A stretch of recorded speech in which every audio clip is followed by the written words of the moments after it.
Mapalad ang mga may malinis na puso, sapagkat makikita nila ang Diyos. Mapalad ang mga gumagawa ng daan sa ipagkakasundo, sapagkat sila'y ituturing ng Diyos na mga anak niya. Mapalad ang mga pinag-uusig dahil sa kanilang pagsunod sa kalooban ng Diyos, sapagkat makakasama sila sa kanyang kaharian.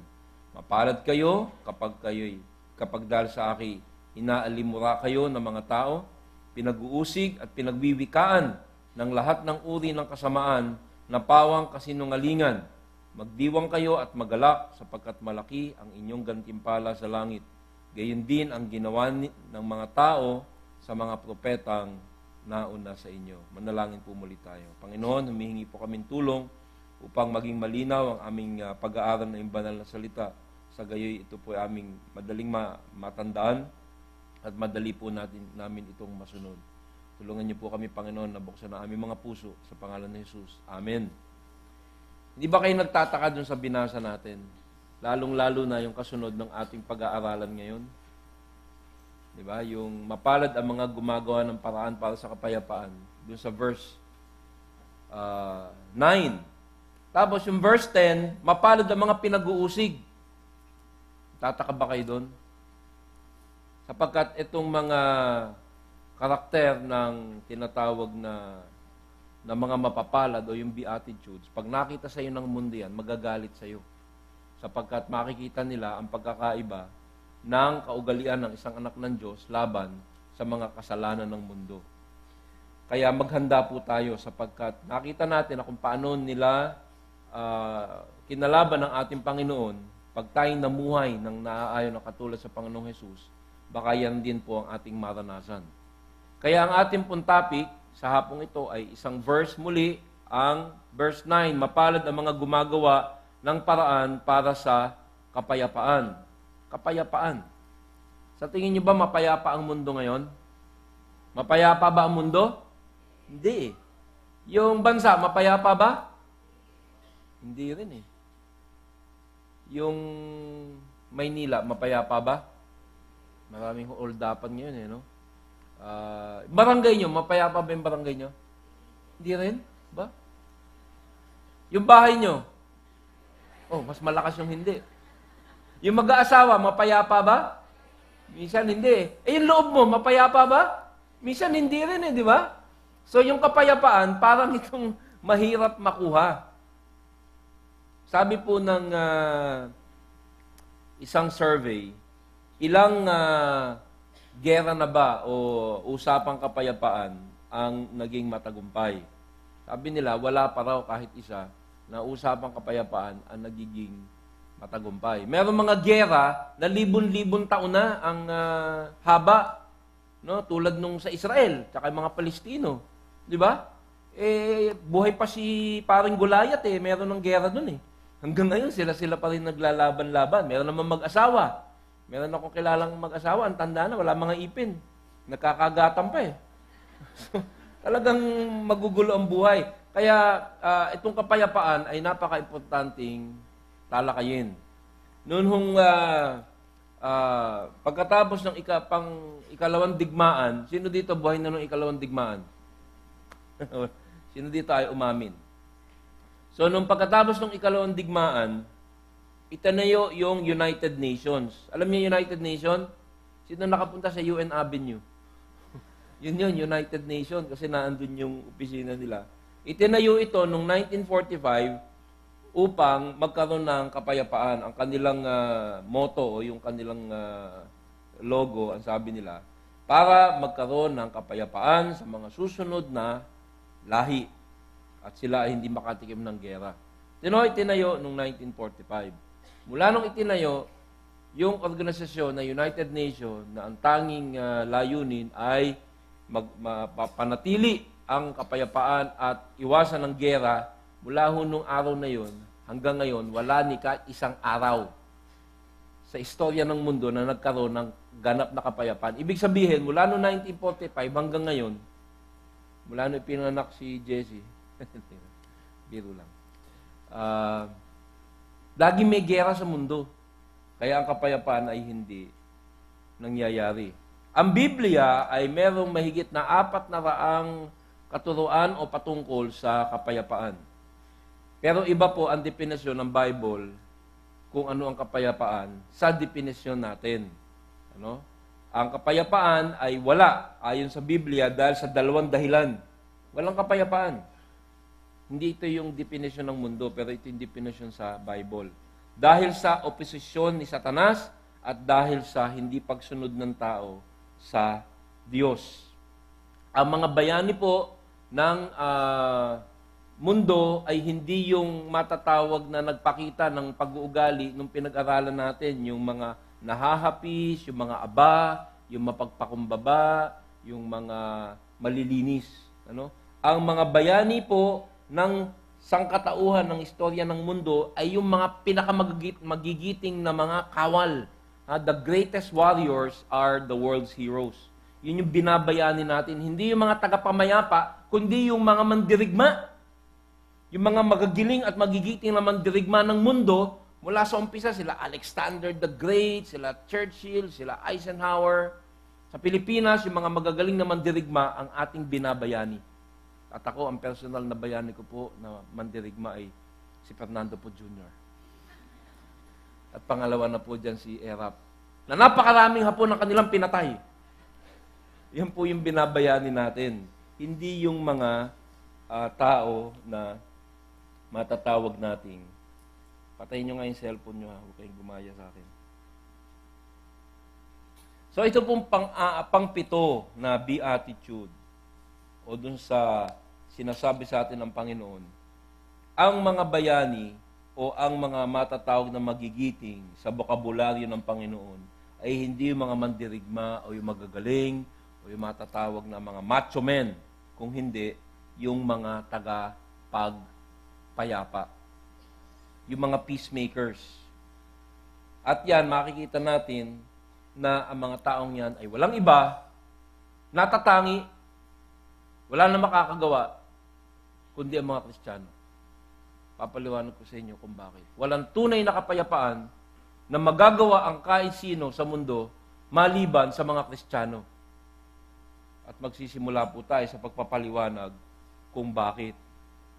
Tinawag ng Diyos ang mga Kristiyano, ikaw at ako, hindi ang United Nations, hindi mga ambassador, hindi yung mga tinatawag na mga Kissinger o yung mga politicians, kung hindi ang mga Kristiyano.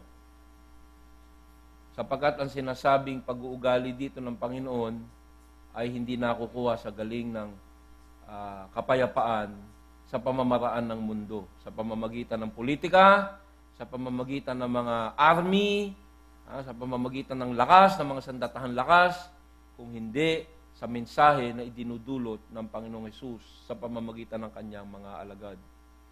Ang tinatawag na pagpapayapa ng Biblia ay napakaiba. Sapagkat, ay mabuti na lang, sapagkat ang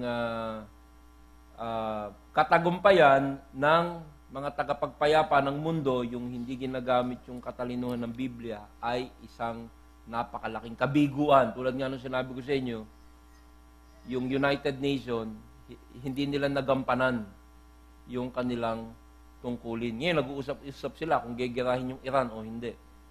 Yung pinag-uusapan sa United Nations ngayon. Nung ako po yung nasa Amerika, nasa Air Force, sinabi ni Bush, ni President Bush, na sa pampresidente, nung inatake nila yung Iraq, lumanding siya dun sa isang aircraft carrier at ang sabi niya, tapos na ang gera, nanalo na tayo. Mula nung sinabi niya ngayon, hanggang ngayon, halos 4,000 sundalong Amerikano na ang namamatay doon sa Iraq. Hindi nila kayang lagyan ng kapayapaan ang mundo. Lahat magulo. Magulo ang mundo, magulo ang mga bansa, magulo ang mga bayan, magulo ang barangay, magulo sa bahay, magugulo mga anak mo, magugulo mga kapatid mo, lahat ho nagkakagulo. Kaya yan ho ang ating tatalakayin sa hapong ito. Lahat ng kapayapaan na inattempt ng mga tao ay nagiging gera uli. Pero hindi yan po ang katotohanan sa kapayapaan na dinudulot ng Diyos. Kaya sisimulan natin muna sa definisyon o pagpapaliwanag kung ano ba ang kapayapaan ayon sa Biblia. Okay, sabi po ng dictionary, ito muna yung kapayapaan o peace. Peace na naaayon sa paliwanag ng dictionary. Ano ba sa Tagalog yung dictionary? Diksyonaryo, di ba? Napakasimple. Okay, so ang sabi, the absence of mental stress or anxiety. Ang kawalan ng pag-aalala. O, pangalawang kahulugan na aking naangkat mula sa diksyonaryo, the state prevailing during the absence of war. O yung kalalagayan pag walang gera. So, dapat may mawala. Para magkaroon ng kapayapaan, dapat may mawala. Mawalan ng pag-iisip ng nakakapag-alala o mawalan ng kaguluhan. Baliktad po sa Biblia, hindi ganun sa Biblia. Kung sa diksyonaryo, ang paliwanag ay kawalan ng isang bagay para magkaroon ng kapayapaan. Sa Biblia, baliktad. Ang kapayapaan o ang peace ay nakakamit sa pamamagitan ng pagkakaroon ng isang bagay. Ito po yung Bible definition. Peace is presence of righteousness and truth. At ipapaliwanag ko sa inyo. Napakabaliktad po. Napakabaliktad nung kanilang paliwanag. Presence o pagkakaroon ng kabutihan, katuwiran, at ng katotohanan. Yan ang pamamaraan upang magkaroon ng kapayapaan. Not the absence of, but the presence of something. The presence of righteousness. Kaya nga sinabi ko sa inyo, na ang pwede lang gumawa ng tunay na kapayapaan ay mga Kristiyano. Sapagkat ang mga Kristiyano ay may presensya ng kabutihan na hindi nakukuha sa kanilang sarili, kundi ibinibigay ng Panginoong Hesus. This is divinely acquired. Ang mga tao ay maaaring tumigil ng pag-aaway o paglalaban ng walang kabutihan sa mundo o sa kanilang sarili, pero hindi nila pwedeng ipagpatuloy ang pamumuhay na may kapayapaan kung wala silang kabutihan sa kanilang puso. Ibig sabihin, maaaring mag-ceasefire, titigil sandali, pero dahil walang presensya ng kabutihan na idinudulot lamang ng banal na Espiritu Santo sa isang mananampalataya, maya-maya nag-aaway na naman. Yan po ang sinasabi sa Biblia. Ang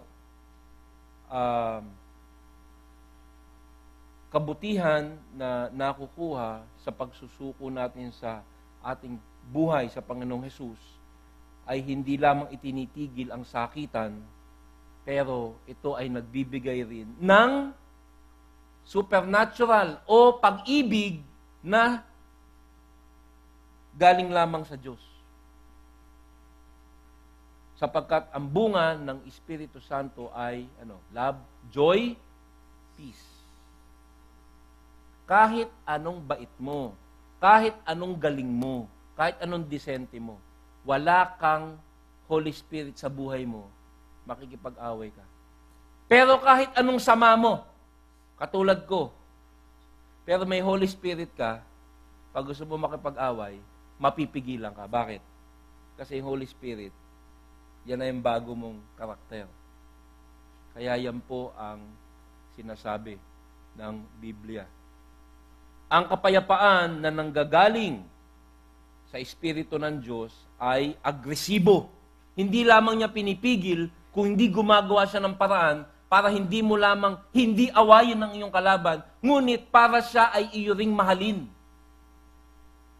Sa tingin mo sa sarili mo nakuha yun? Yun ay bunga ng banal na Espiritu Santo. Kaya nung pinag-aaralan ko po ito, sabi ko napakatotoo talaga ng Bible.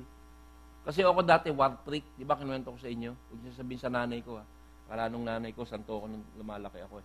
First year high school pa lang ako, may dala na akong 22 na baril. Hindi kasi nilalak nung tatay ko Napaka-war freak ko. Ngayon napaka-amo ko na. Kumpara. Kasi nga, meron akong banal na Espiritu Santo. Sabi po sa Santiago 3:17, ngunit ang may karunungang mula sa Diyos.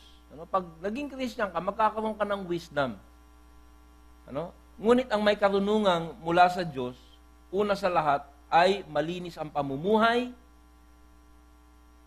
maibigin sa kapayapaan. Nakita niyo yun? Makikita niyo sa Bible, lagong magkadikit yun. Pag nalinis ka, di ba? Kasi yung ating pinag-aralan sa Beatitudes, paglilinis yun eh. Una, naging mahirap ka. You were poor in your spirit. Nakita mo na masama kang tao. Tapos ikaw ay nahahapis. Tapos ikaw ay naging malinis. Maya-maya, iibigin mo na ang kapayapaan. This is a sequence of character traits. So pag nagkaroon ka ng righteousness sa pamamagitan ni Jesus, ikay malilinis ang pamumuhay at magiging maibigin sa kapayapaan, mahinahon, mapagbigay, mahabagin, masipag sa paggawa ng mabuti, hindi nagtatangi at hindi nagkukunwari. Yan ang resulta ng gawa ng banal na Espiritu Santo sa isang Kristiyano. Kaya nga lagi natin sinasabi, hindi mo kayang sagipin ang sarili mo. Hihingi ka ng saklolo, sasagipin ka, at dun ka palang babanalin. Ito na yun. Ito na yung pagbabanal. At ang kapayapaan ay kasama ng pagbabanal. At ang mundo, hindi binabanal. Ang mga tao sa mundo na hindi nakakakilala kay Kristo, palalim ng palalim yung kanilang kasamaan. Hindi ba ganyan tayo noon? Hello? Tatandaan nyo, hindi pa kay Christian? Palalim na yung ating kasalanan, ginagawang masama, paggrabe ng paggrabe, nagiging eksperto tayo sa kasalanan. Pero ngayon, magkasala ka pa lang ng konti, kinamumuhian mo na ito. Gusto mong maging malinis ang iyong pamumuhay at sinasabi dito sa Santiago, magiging maibigin ka sa kapayapaan. Sabi sa Hebreo 12:14, sikapin ninyong makasundo ang lahat at magpakabanal sapagkat hindi nyo makikita ang Panginoon kung hindi kayo mamumuhay ng ganito. So nakikita nyo, pagkasundo at saka pagiging banal, magkatabi na naman. Napaka-importanting topic, ano? Kasi sinimulan natin by saying, walang kapayapaan sa mundo. At ngayon, ang ating kine-claim, ang kapayapaan ay makukuha lamang sa pamamagitan ng Panginoon Diyos ni Hesukristo. At itong sermon na to, kung hindi ka Christian, hindi maunawaan. Kasi hindi mo na-experience eh. Pero pag na-experience mo ang kapayapaan na ngayon na ituturo sa iyo, oo nga, totoo yan. Ang hindi mga Kristiyano, pag nag-away, maya-maya mag-aaway uli yan. Pero ang Kristiyano, lalabas ang kanilang naturalis na nagmumula sa banal na Espiritu Santo. Kaya sinabi ko kanina, ang tanging solusyon sa lumalawak na digmaan at awayan sa buong mundo is evangelism. Sapagkat pag na-evangelize mo ang mga tao, kahit wala ng United Nation, kasi United Nation, ano yan eh, may mga sundalo yan eh. Pag nag-away kayo, bobombahin ko kayo. Ano? Okay yung pamamaraan nila nung nakapayapaan. Pag kayo ay nagbombahan, bobombahin ko rin kayo. Yan ang panakot ng United Nations, yung Security Council nila. Pero pag naging Christian ang mga tao, mula sa pagbabagong ginagawa ng Panginoon sa kanila, sila ay magiging mga mapayapa mga tao at mapagpayapa, tagapagpayapa. Ang sabi sa Biblia, pag merong totoong kapayapaan na hindi kayang masupil, laging merong katuwiran, kabutihan, at kawalan ng kasalanan. Yung kapayapaan na merong kasalanan, hindi tunay na kapayapaan yun. Sapagkat yun ay hindi nanggagaling sa Diyos. May mga tao na sinasabi na, gusto namin ng pakikipagbati sa Diyos, ayaw na namin makalaban si Lord. Gusto namin maging Christian, gusto namin maging member ng kanyang simbahan. Ngunit gusto rin niya yung kanyang kasalanan, hindi siya makakatagpo ng kapayapaan sa Diyos. At dahil wala siyang kapayapaan sa Diyos, wala rin siyang kapayapaan sa kanyang kapwa-tao. Kasi ikaw, isipin mo, bakit ngayon, kaunti na lang kaaway mo? Dati 5, ngayon 4 na lang. Di ba? Nawawala yung pagkamaawayin mo, di ba? Hello? Labasin mo ba yung naging Christian ka, hindi ka na war freak? Peace man ka na? Madali ka na mag-sorry. Dapat baka pag palaaway ka pa rin, baka hindi ka Christian. Pero pag Christian ka, di ba, madali ka nang makipagkabate. Bakit? Kasi may kapayapaan ka kay Lord. At paano ka magkakaroon ng kapayapaan kay Lord para magkaroon ka ng kapayapaan sa kapwa mo? Paano ka ba nakipagkasundo kay Lord? Di ba dati kaaway tayo ni Lord? Pero nung inamin mo ikay may kasalanan at ito'y iniwanan mo, sinagip ka ni Jesus at meron ka ngayong peace with God and therefore peace with other men. Pero may mga tao, gusto nila peace with God and peace with sin. Kapayapaan kay Lord, pero gusto nila kapayapaan din kay sweetheart na hindi niya asawa. Tama ba? Alam nyo, between CCF Alabang, 3 o'clock service, and CCF Paranaque, in the next few weeks, starting today, there's gonna be 30 mass weddings. 30, more than 30 couples. 15 dito, 19 doon. Ngayong hapon, nagkakasal sila doon. Bakit? Kasi may mga tao na gusto na maging Christian, pero meron silang kasalanan. Ano yung kasalanan nila? Live in. Sa Tagalog, live in. Sa English, live in. Kasi yun lang yung term natin sa ganun eh. Uy, may ka-live in yan. Can you speak in? Can you speak in? Alam niyo, nag-preach ako last week sa English. Sabi nila, why you speak in Tagalog? Yung Tagalog, ini-English ko. Live in.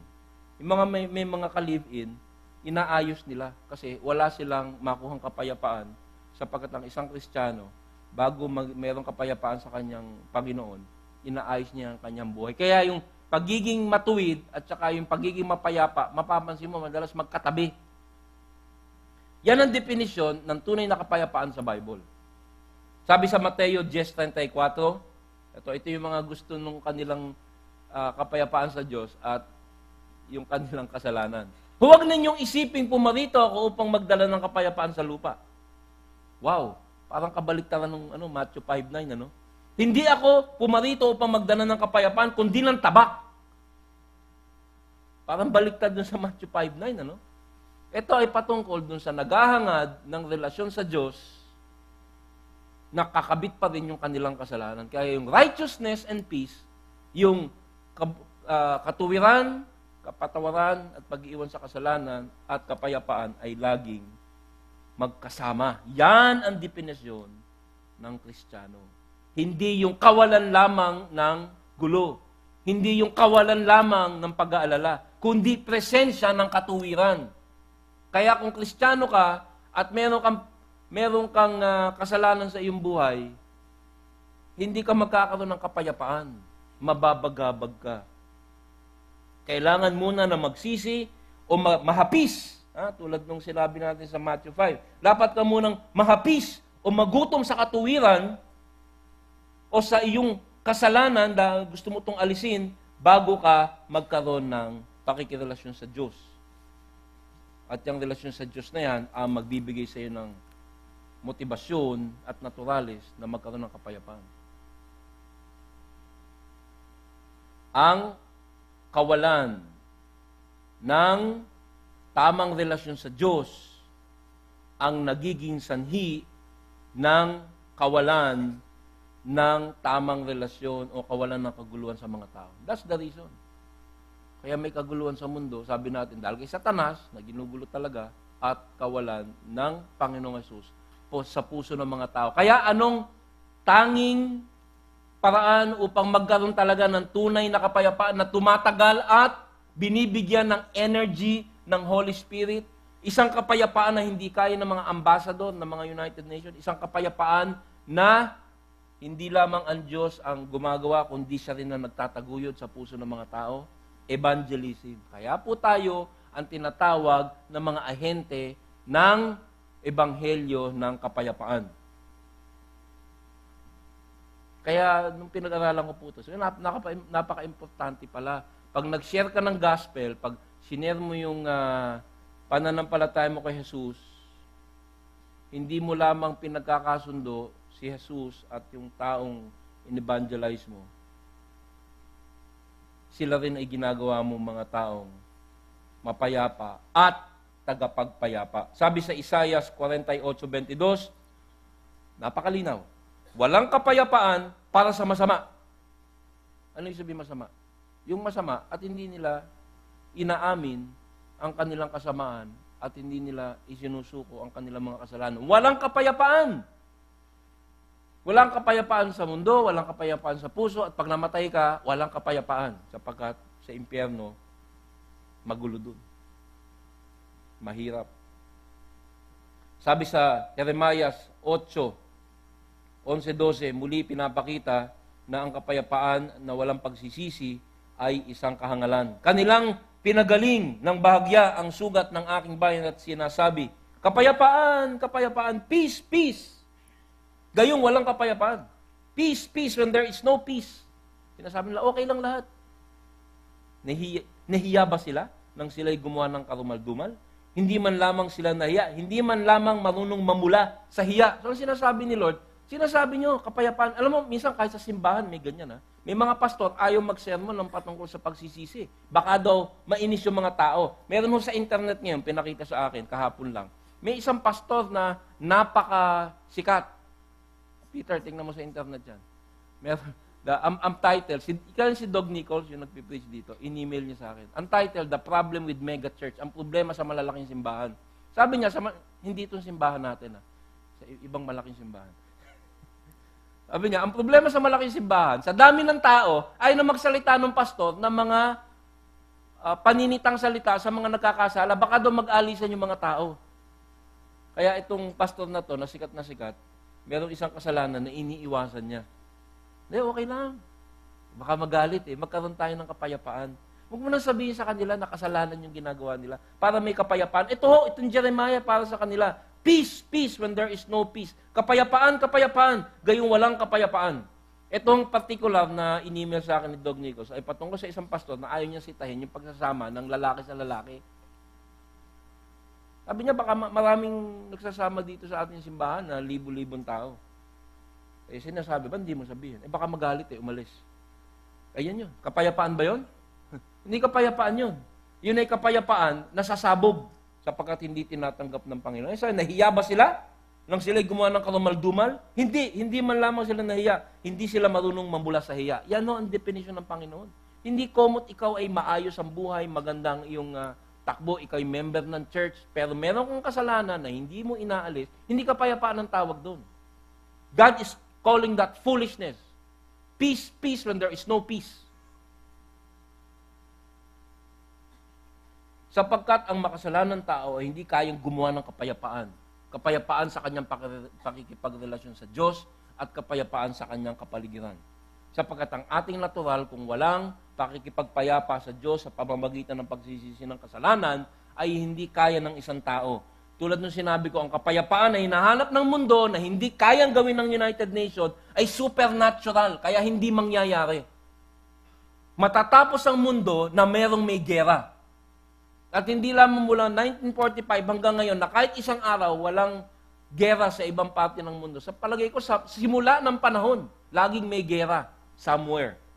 Sapagkat ang puso ng tao, kung walang pakikipagpayapa, pakipagkasundo sa Diyos, ay hindi kailanman magkakaroon ng kapayapaan. Sabi nga po sa Marcos 7:21, sapagkat mula sa loob, mula sa puso ng tao, lumalabas ang masasamang pag-iisip. We are naturally warlike people, sinful. Natural natin dati yan Mula sa loob, mula sa puso, lumalabas ang masasamang pag-iisip, pakikiapid, pagnanakaw, pagpaslang, ang pangangalunya, kasakiman, kasamaan, pandaraya, kahalayan, pagkainggit, paninirampuri, kapalaluan at kahangalan. Ang lahat ng masasamang bagay na ito ay sa loob nagmumula at nakapagpaparumi sa tao. Hindi ba lahat yung binasa ko na yan? Mag-isip ka ng gera. Doon na lang sa Iran Di ba? Iran at saka North Korea, makikita mo talagang gusto nila na gumawa ng mga bagay na ikinaiinis ng ibang bansa. Huwag na tayong lumayo, sa puso na lang natin. Ang pag-aaway ng bawat isa ay binasa natin. Bakit?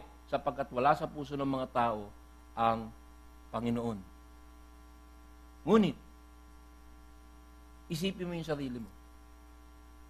Isipin mo yung sarili mo. Nung natunghayan mo ang Panginoong Jesus. Alam ko, walang perfecto dito. Meron ba dito pangalan perfecto? Baka meron. Pero walang perfectong tao, di ba? Pero, di ba nagsisimula kang magbago? Nakikita mo? Nakikita mo na binabago ka ni Lord. Sabi sa Santiago 3:16, sapagkat kung saan mayroong paninibugho at pagiging makasarili, doon ay mayroong kaguluhan at bawat gawang masama. Ngunit, pakinggan nyo to ang karunungang buhat sa itaas. Pag naging Christian ka, magkakaroon ka ng wisdom. Nakakita ka na ba na, kahapon pinag-uusapan namin ng misis ko, Meron kaming kilala, natapos lang niya grade 2.5. Pero parang ang talino niya magsalita kasi naging Christian. Nagkakaroon ng wisdom. Nagkakaroon siya ng pagbabago at nagkakaroon siya ng katalinuhan. Ang karunungang buhat sa itaas, unay malinis, ayun na naman, oh. Tingnan nyo.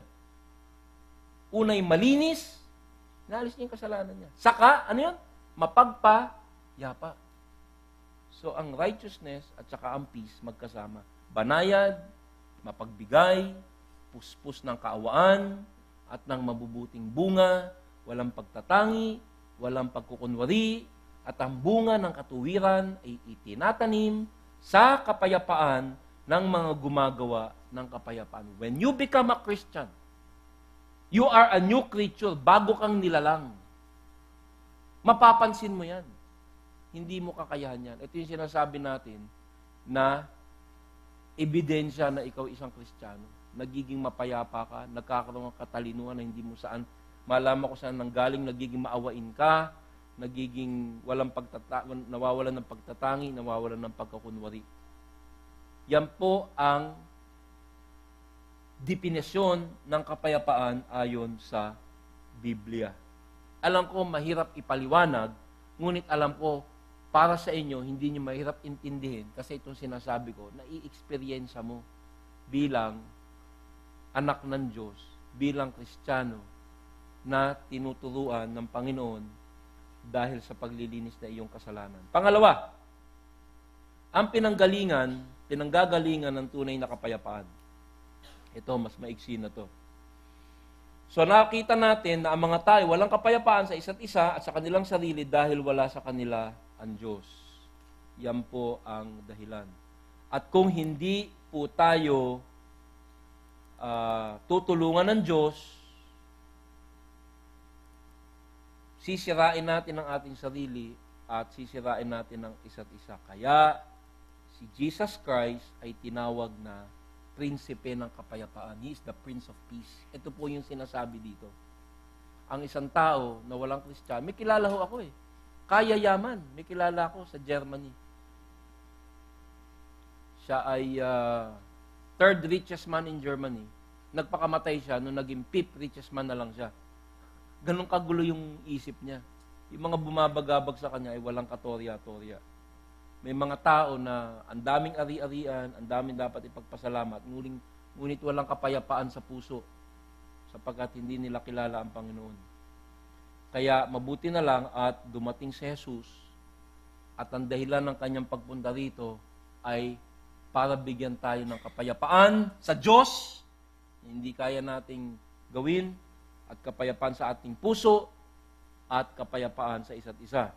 Sabi sa Isaiah 9, isang propesiya patungkol sa Mesaya bago dumating, sapagkat sa atin ay ipinanganak ang isang bata. Sa atin ay ibinigay ang isang anak na lalaki at ang pagmamahala ay maaatang sa kanyang balikat. Ang kanyang pangalan ay tatawaging manghang tagapayo, makapangyarihan Diyos, walang hanggang Ama, prinsipe ng kapayapaan. Bakit ka Christian? Tanungin mo sa katabi mo, ba't ka Christian? Tanungin mo, kahit hindi mo kilala. Ba't ka nandito? Huwag kang sasagot kasi mainit, may aircon dito. Huwag kang sasagot ng gano'n, ha? Susuplong ka. Anong ginagawa mo dito? Ang ganda ng palabas. Avengers.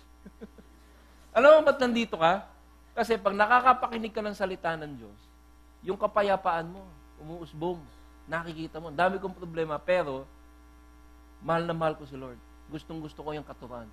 Nagkakaroon ako ng katiwasayan at kapayapaan. Kasi Christian ka. At yan ay dahil bumaba ang Panginoong Hesus at binigyan tayo ng pakikipagkasundo sa Diyos at dahil dyan tayo may kapayapaan. Diba, Christian lang ang pwedeng gumawa niyan? Ang gulo ng panglabas na buhay niya.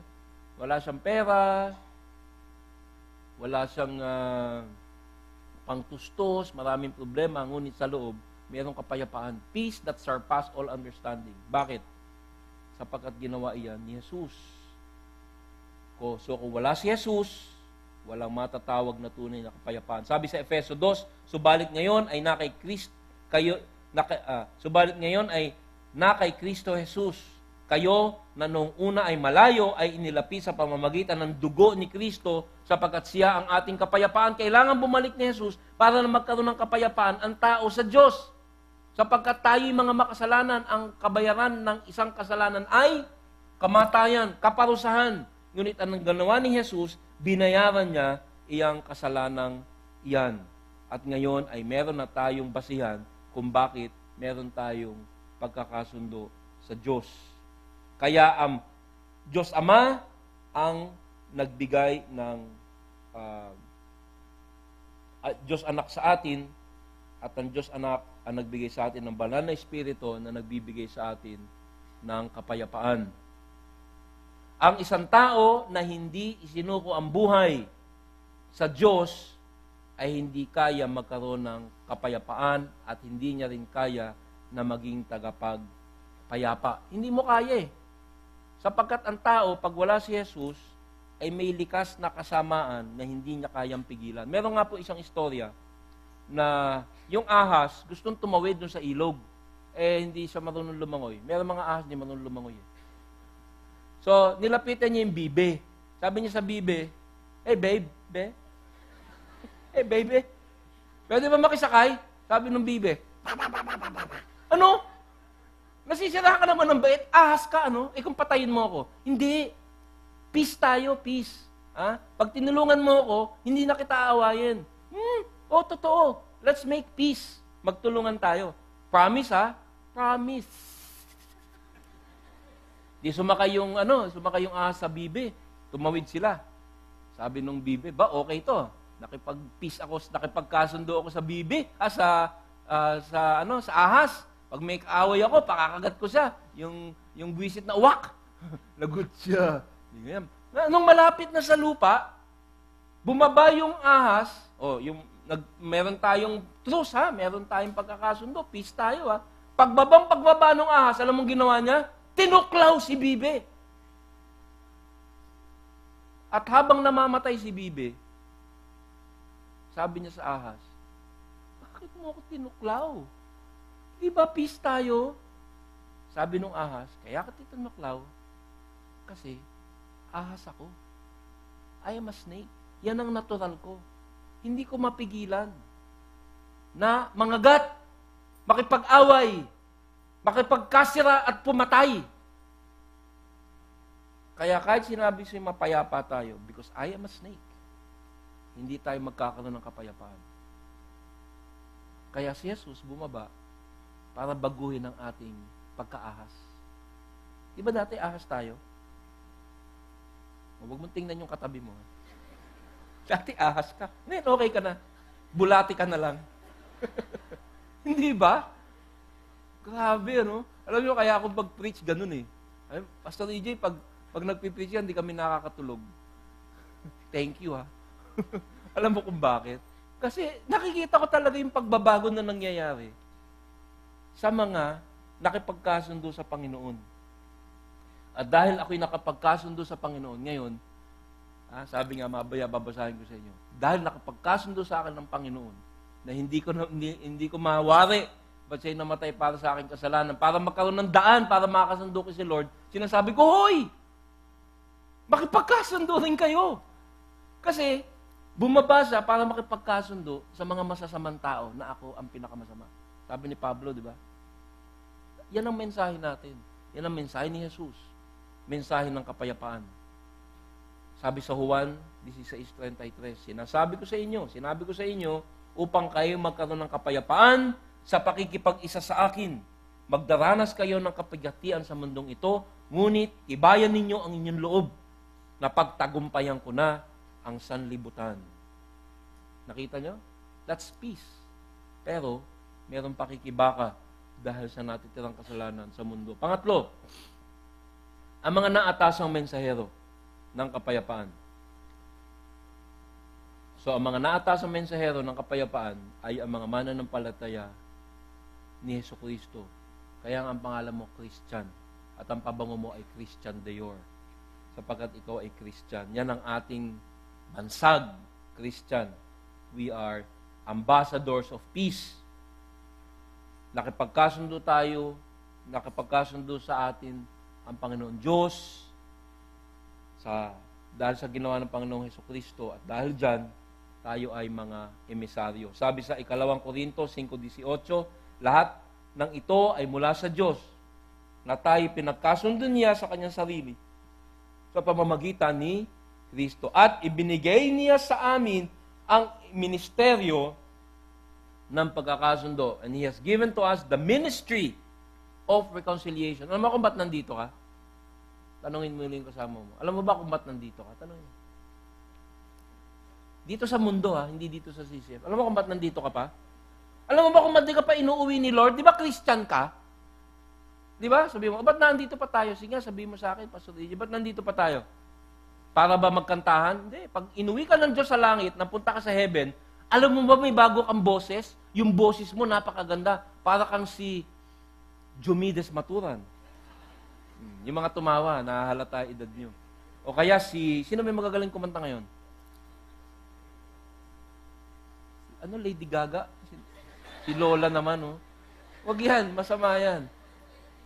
Ibig sabihin, nandito ka sa mundong ito, hindi para mag-worship kasi, kung gusto lang ni Lord ay mag-worship singing tayo, pagpunta mo sa langit, lahat tayo kaboses ni Boy Inyosa. No? Bakit?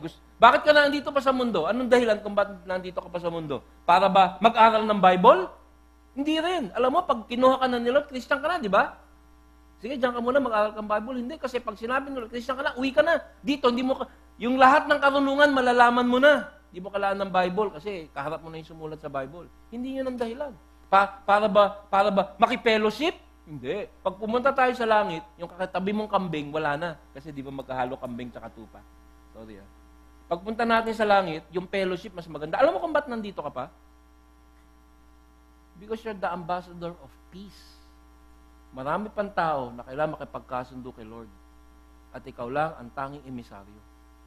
Sapagkat ang tanging pwede lamang makapagbigay ng mensahe ng kapayapaan ay yung taong tumanggap ng kapayapaan sa pamamagitan ng dugo ng Diyos. Kaya huwag mong mamaliitin yung evangelism. Huwag niyong mamaliitin yan sapagkat yan ang layunin. Yan yung ministeryo. Ibinigay niya sa amin ang ministeryo ng pakikipagkasundo.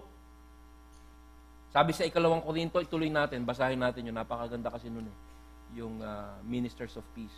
Sa makatuwid kay Kristo ay pinagkasundo ng Diyos ang sanlibutan at ang kanyang sarili na hindi ibinibilang sa kanila ang kanilang mga kasalanan. At, pakinggan nyo to, ipinagkatiwala sa amin o sa atin ang salita ng pakikipagkasundo. We are ambassadors for Christ and we are given the message of peace. Kaya't kami ay mga sugo, ang sa English yung sugo, ambassadors. Yung pinakamataas na diplomatic rank, ambassadors. Kami mga sugo para kay Kristo, yamang ang Diyos ay nananawagan sa pamamagitan namin. Kami nananawagan sa pangalan ni Kristo na kayo'y makipagkasundo sa Diyos para sa ating kapakanan. Ginawa niyang may kasalanan siya na hindi nakakilala ng kasalanan upang sa Kanya tayo maging katuwiran ng Diyos and therefore, meron tayong pakikipagkasundo sa Diyos. At ang mga taong kasundo ng Diyos ay nagkakaroon ng pagkakasundo-sundo. Kaya ang mundo hindi talaga magkakaroon ng tunay na kapayapaan yan. Tayo lang ang tunay na makakapagbigay ng kapayapaan. Bago po ako pumunta sa huling punto ko, bibigay ko muna sa inyo ang 4 na karakteristik o makikita mong ebidensya na isang tao ay peacemaker o yung Christian o yung tinatawag na ministeryo ng pakikipagkasundo o ambassador of Christ. 3. Ilan ba to? 4. Tingnan mo kung ikaw ay makakasama dito. Unang-una, siya mismo ay nakipagkasundo na sa Diyos. Nakipagkasundo ka na ba sa Diyos? Subalit, pinatutunayan ng Diyos ang kanyang pag-ibig sa atin na noon tayo mga makakasalanan pa, si Kristo ay namatay para sa atin.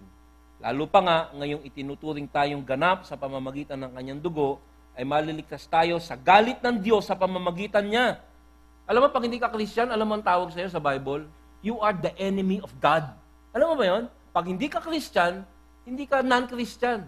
You are an enemy of God. Kalabang ka ni Lord. Pero dahil dito sa binabasa natin, tayo ay nakipagkasundo sa Diyos sa pamamagitan ng kamatayan ng kanyang anak, lalo ngayong pinagkasundo na ay maliligtas tayo sa pamagitan ng kanyang buhay. So, siya, ang isang peacemaker, ay nakipagkasundo na sa Diyos. Pangalawa, hinihikayat niya ang iba na makipagkasundo rin sa Diyos. Ito na naman, isa na namang ebidensya, isa na namang senyas ng isang tao ay kakampi na talaga ng Diyos at nakipagkasundo sa Kanya. Nanghihikayat siya ng iba. Sinasabi niya, hoy, dati kalaban ko si Jesus, ngayon siya ay akin ng kaibigan at pwede mo rin siyang maging kaibigan. Kaya nga, sa Efeso 6, alam niyo yung Efeso 6? Yung the believer's armor, yung baluti, yung sandata ng Kristiyano. Sinabi doon, isuot ninyo ang sandalyas ng pagiging handa sa pangangaral ng magandang balita ng kapayapaan. The gospel of peace. Sapagkat ang mga tao na nakipagkasundo sa Diyos ay nakikipagkasundo, ay gumagawa ng paraan parang iba ay makipagkasundo rin sa Panginoon. So makikita natin na ang isang Kristiyano na makasalanan o may kasalanan ay hindi pwedeng maging ministeryo ng pagkakasundo. Kasi pinatawad ka na pero inuulit mo yung iyong ginagawa. Pangatlo, ang mensahero ng kapayapaan ay itinataguyod ang pagkakasundo ng mga tao. At dahil ikaw ay nakipagkasundo sa Diyos, maya-maya nagkakaroon ka ng ugali o ng kakayahan na makipagkabati kahit sa sarili mong kaaway. Bakit? Sapagkat ang iyong karakter ay nagiging karakter na ng Diyos. Ito yung sinasabi ko na supernatural peacemaker.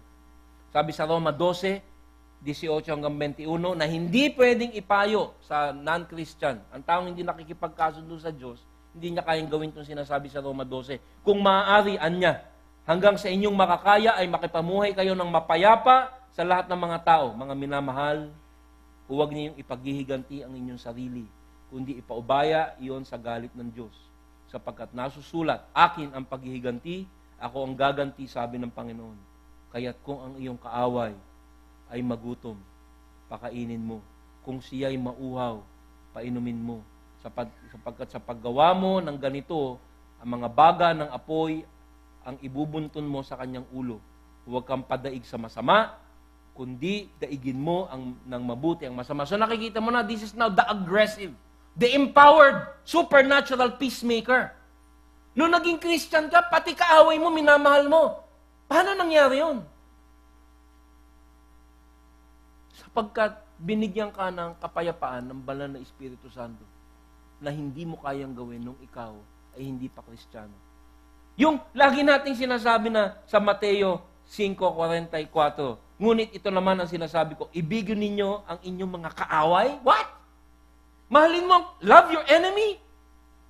Di ba? Lagi kong, ano sabi sa Bible? Love your enemy. Pag peacemaker ka na, pwede na itong kautusan na to. Sapagkat actually, natural mo na yan. Minamahal mo yung kaaway mo kasi. Dati kang kaaway ng Diyos. At dahil minahal ka niya, minamahal mo na rin yung kaaway mo. Huwag kang mabibigla. Pag biglang yung umaaway sa'yo, minamahal mo. Bakit? Sapagkat ikaw ay nagmamanifesto ng kaugalian ng anak ng Diyos. Sabi, upang kayo'y maging tunay na mga anak ng inyong Ama na nasa langit. Sapagkat pinasisikat niya ang araw sa mabubuti, gayon din sa masasama, at nagpapaulan siya sa mga matuwid at sa mga di matuwid. Huli po sa lahat, huli na talaga at matatapos na tayo. Ano ang resulta ng pagiging tagapagpayapa? Tulad ng binasa natin sa Mateo 5, sila ay tatawagin o ituturing na mga anak ng Diyos. Sinasabi dito, ang tanging anak ng Diyos ay yung mga mapagpayapa sapagkat nagmamanifesto ng kaugalian ng Diyos na nagmahal sa kanyang kaaway. Ikaw at ako. Kaya pag may nagsabi sa iyo, hoy, alam mo kayo mga Christian, galit ako sa inyo. Kasi parang kayo lang ang anak ng Diyos. Ikaw lang ba anak ng Diyos? Actually, yes. Sa totoo lang, ang mga tagapagpayapa ang tinuturing na mga anak ng Diyos. Bakit anak ng Diyos? Ano bang, pag sinabing anak, ano ba ibig sabihin nun? Kaugali mo, di ba? Nakikitaan ka nung itsura nung iyong tatay. Ano ba ang tatay? Jesus. Mapagpatawad, mapagpayapa. Sabi sa Roma 8, ang Espiritu ang nagpapatotoo kasama ng ating Espiritu na tayo mga anak ng Diyos. At yaman mga anak, tayo ay tagapagmana ng Diyos at kasama ng tagapagmana ni Kristo, sapagkat kung tayo'y kasama niya sa pagtitiis, tayo makakasama niya sa kanyang kaluwalhatian. Sino dito tagapagmana? Meron ba dito mayaman? Aminin nyo naman para mabalatuhan nyo naman kami. Ako, inaamin ko, tagapagmana ako. I'm an heir. A-I-R. Hangin. Kasi marami ako mamanahin. Baka hindi nyo na itatanong. Mamamana ako ng diabetes, alta presyon. Meron na nga, minana ko na nga yung glaucoma eh. Yung kaliwa ko mata, alas bulag na eh. Hindi naman, konti lang. Tsaka mamanahin ko siguro yung mga sakit namin. Pero ang sinasabi dito, tayo tagapagmana. Sapagkat ang pagiging mapayapa sa Diyos sa pamamagitan ng pagsisisi sa kasalanan at pagiging mapagpayapa sa mga nakapaligid sa atin ay isang tanda na tayo kamukha ng ating Ama na nasa langit. At dahil dyan, tayo napangakuan ng mga mamanahin na biyaya. At tayo din ay bibigay ng proteksyon sapagkat tayo anak ng Diyos, tayo kanyang pinuproteksyonan. Ang sabi sa Lumang Tipan, pag ginalaw mo ang anak ng Diyos, para mong ginalaw ang Panginoon. Sabi sa Zechariah 2:8, tunay na ang sumaling sa inyo ay sumasaling sa itim ng kanyang mata. Ano yung ibig sabihin nun? Pag sinaling mo ang mga peacemaker, yung mga tagapagpayapa at mapayapa ang relasyon sa Diyos, parang sinaling mo. It's like, sabi, you touch the apple of His eye. Yung parang sinundot mo yung mata ng Diyos. Yun ang sinasabi sa Zechariah. Diba dati nakikipag-away ka, hawakan mo nga yung tenga, sinaling mo yung tenga, suntukan kayo, di ba? Dito sinasabi, pag sinaling mo ang mga peacemaker, ang mga anak ng Diyos, parang sinaling mo si Lord. Yan po ang paliwanag ng Biblia sa kapayapaan. Kabaliktaran sa sinasabi ng mundo. At tulad ng ating sinabi, next week, verse 10, sabi, ikay maging tagapagpayapa, tapos ang bira ng verse 10, next week, si Doc Rico, sabihin sa'yo, huwag kang mabibigla pag ikay inuusig. Huwag kang mabibigla pag ikaw ay nilalait. Bakit? Sapagkat kung ikaw ay magsasabi na kapatid o kaibigan, para alam mo kung paano ka magkakaroon ng kapayapaan, magsisi ka sa kasalanan mo. Alam mo mangyayari sa'yo? Pag naging tagapagpayapa ka sa pamamagitan ng Bible, di ba maliwanag naman, ano yung paniliwanag natin? Ang pagpapayapa sa Diyos ay pagsisisi sa kasalanan. Nakatikim ka na ba na nagsabi sa isang makasalanan, uy, kailangan hiwalayan mo yung kalibin mo. Umiwas ka, baka bigla ka suntukin. May mga tao na pag sinabi mong iwasan ng kasalanan, nagagalit. Who do you think you are? Sino ka sa tingin mo mas magaling ka sa akin? Hindi, sinasabi ko lang na para ikaw ay masagip at magkaroon ng kapayapaan kay Lord, dapat magsisi ka. Kaya ang bira ng verse 10 next week, humanda ka. Sapagkat ikay uusigin, pag nagkaroon ka ng manifestasyon ng mga beatitudes, ikaw ay nagugutom sa katuwiran, ikaw ay mapagpakumbaba, ikaw ay malinis, ikaw ay peacemaker sa pamamagitan ng sinasabi ng Bible, ikaw ay kamumuhian, at ikaw ay aawayin. Sabi sa Filipos 4:7, ang kapayapaan ng Diyos na hindi kayang maunawaan ng tao, ang siyang mag-iingat sa iyong puso at pag-iisip dahil sa iyong pakikipag-isa kay Kristo Jesus. Ano ba yung kapayapaan ng Diyos? Yun yung inner calm, yun yung hindi mo maintindihan sapagkat ito ay bigay ng Diyos. Yun yung divine origin of peace. Ang mag-iingat will guard sa Greek, phoreo. Babantayan ng Diyos ang puso mo dahil ikaw ay may kapayapaan sa Kanya. At walang panglabas na bagay, maguluman o hindi, ang makasasaling sa iyo dahil ikaw ay tagapagpayapa at meron kang kapayapaan sa Diyos. Akin pong hihilingin ng mga usher na ipasa ang mga elemento napaka gandang timing sapagkat itong tinatawag nating Lord's Supper, ang banal na hapunan ay simbolo. Pagsasaad ng katunayan at ng makalangit na dahilan, thank you, kung bakit tayo na mga dating kaaway ng Diyos, ngayon ay Kanya ng mga kaibigan. Kundi dahil sa pagkamatay ni Jesus bilang kabayaran sa dahilan ng ating pagkakalayo sa Diyos, tayo ay mananatili na mga kaaway ng Diyos na lumikha ng lahat. Ngunit dahil sa Kanyang sakripisyo, kung sino man ang magsisisi sa Kanyang kasalanan, ay tatakpan ng dugo ng sakripisyo ng Panginoon at magkakaroon ng kasiguruhan na siya nga ay nasa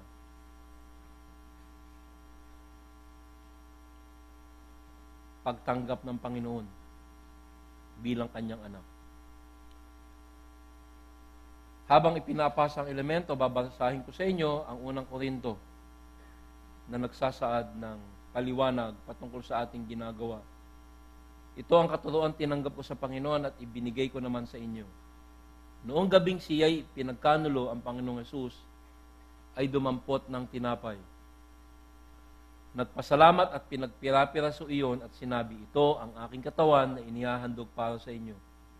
Gawin ninyo ito bilang pag-aalaala sa akin. Matapos maghapunan, dumampot din siya ng kopa at sinabi, ang kopang ito ang bagong tipan ng Diyos na pinagtibay ng aking dugo. Tuwing iinumin ninyo ito, gawin ninyo bilang pag-aalaala sa akin. Sapagkat tuwing kakain kayo ng tinapay na ito at iinom sa kopang ito, pinihahayag ninyo ang kamatayan ng Panginoon hanggang Kanyang muling pagparito. Ang sino mang kumakain ng tinapay at umiinom sa kopa ng Panginoon sa paraang di nararapat. Ito yung meron kang karumihan, ngunit parang dinideklara mo, meron kang kapayapaan sa Diyos. Kasinungalingan yun. Sino mang kumakain ng tinapay at umiinom sa kopa ng Panginoon sa paraang di nararapat ay nagkakasala sa katawan at dugo ng Panginoon. There is no peace. Kaya dapat siyasatin ng tao ang kanyang sarili bago siya kumain ng tinapay at uminom sa kopa. Sapagkat ang sino mang kumakain at umiinom ng hindi kinikilala ang kahalagaan ng katawan ng Panginoon ay kumakain at umiinom ng kahatulan. Alam mo ba kung bakit ka nagkaroon ng kapayapaan kay Lord? Kasi namatay siya for you. Firing squad ang kabayaran ng kasalanan. At siya, ngayon, kung sinasabi mong tinatanggap mo yung kapayapaan na yan, pero yung kasalanan mo hindi mo tinatanggal, ito yung sinasabi dito. Nilalapastangan mo yung kanyang ginawa. Sinasabi mo ay kapayapaan, ngunit walang kapayapaan.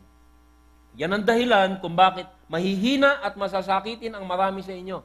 Ang Kristiyano na nagdeklara ng kapayapaan na bumalik sa karumihan na hindi ito inaalis ay pinaparusahan o dinidisiplina ng sakit at ang may ilan ngang namatay na.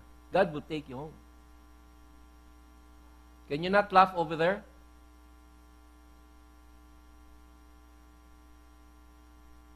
Kung sisiyasatin natin ang ating sarili, hindi tayo hahatulan ng Panginoon.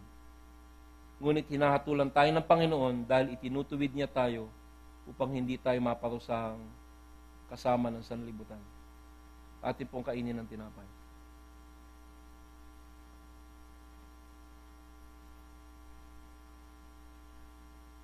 Dahil sa banal na dugo ng Panginoong Hesus, kahit may mga nalalabi pa tayo mga pagkukulang, ang kapayapaang ibinigay niya sa atin ay mananatili. Yan ang pangako niya sa atin. Hanggang tayo kanyang uwi. Inumin natin ang kopa. Salamat Panginoon sa kapayapaang ikaw lamang ang nagdadala.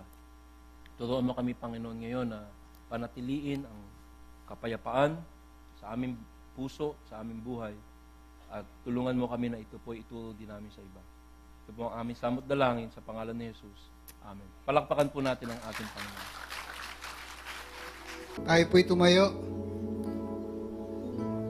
At ating pong papurihan ng Panginoon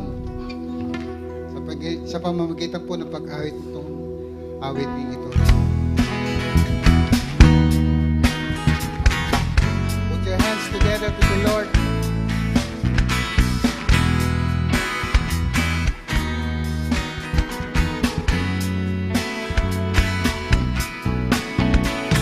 May nadaramang sadyang kakaiba't bawang di maipaliwanag. Sa puso ay maakaw, kaligayahang di ko maisalarawan. Di na papipigil ang damdamin, ito ang nais kong gawin. Ang magpuri sa'yo ng buong puso ko, at magdiwang sa kabutihan mo. Mag-alay ng sayaw, lunod at sumigaw, o Panginoon, ito ang nais ko. Ang awitan kita sa aking pagsamba, at sa tuwin ay luwalhatiin ka. Magpakailan pa man, di mawalay sa'yo, o Panginoon, ito ang nais ko.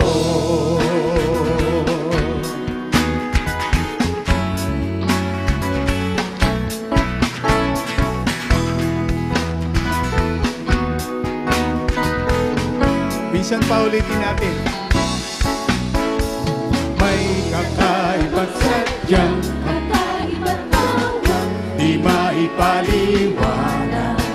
Sa puso ay umaakaw, kaligayahang di ko maisalarawan. Di na papipigil ang damdamin, ito ang nais kong gawin. Ang magpuri sa'yo ng buong puso ko, at magdiwang sa kabutihan mo. Mag-alay ng sayaw, lumundad sumigaw, o Panginoon, ito ang nais ko. Ang awitan kita sa aking pagsamba, at sa tuwin ay luwalhatiin ka. Magpakailan pa man, di mawalay sa'yo, o Panginoon, ito ang nais ko.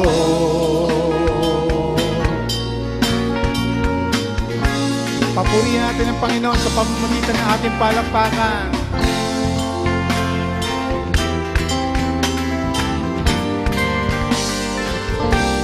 Opo, Panginoon.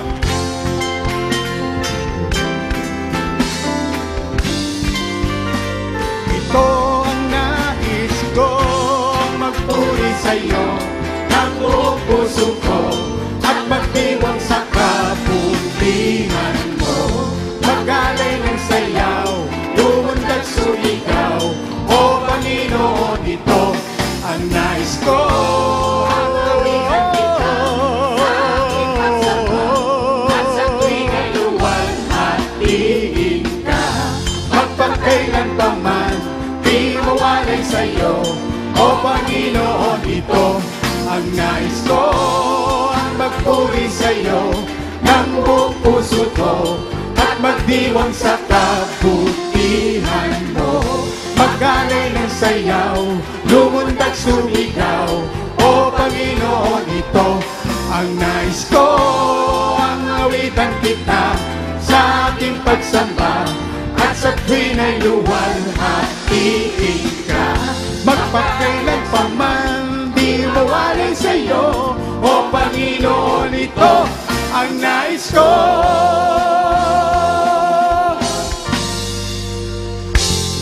Ang papuri sa Panginoon lamang. God bless po.